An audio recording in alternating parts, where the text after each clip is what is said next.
Најголемиот шверц во Македонија се случува на Преспанско езеро на тромеѓето помеѓу Грција, Албанија и Македонија, тврдат заеден жители на Преспа. Белатот и се пренесувало се и се што од дрога па се до риби и земјоделски препарати.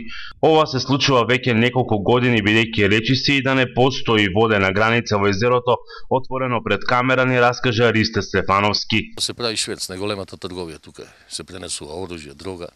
Не знам колку марихуана беше заплента. За време на конфликтот при контрола со фарови светевме ние, навоѓавме чамци према крани, како во сандаци. Тие нашите од Мала Преспа пренесува оружје во сандаци. Најголемиот криминал, најголемата шверц се врши преку Преспанското езеро. Надлежните институции го знаат, тоа сме да.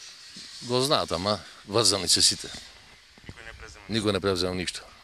Поврзани со битолчени, со прилепчени. Езерската полиција според кажувањата на мештаните не можело да одговори на потребите бидејќи поседувала само еден глисер. Има еден глисер во Стење, ама му јавуваат на мобилните работат. Дали ќе влези, кога ќе влези, кога ќе се врати, кога ќе излезе, дали е расипан, дали има бензин, дали се пренесува. Препарати за прскање, марихуана. Риби се пренесуваат, од Грчка ги купуваат.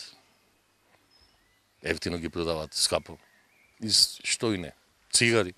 Му треба глистери, долно дупени му треба на граница. А само има само во Стење.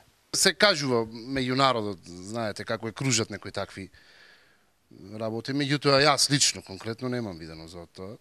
Се слушало ова било, она било. Преспанчани бараа да се одбележи државната граница со Грција и Албанија по воден пат, бидејќи на тромеѓето имало сега само една пловка, но и да се засели контролата врз езерото и капацитет на езерската полиција.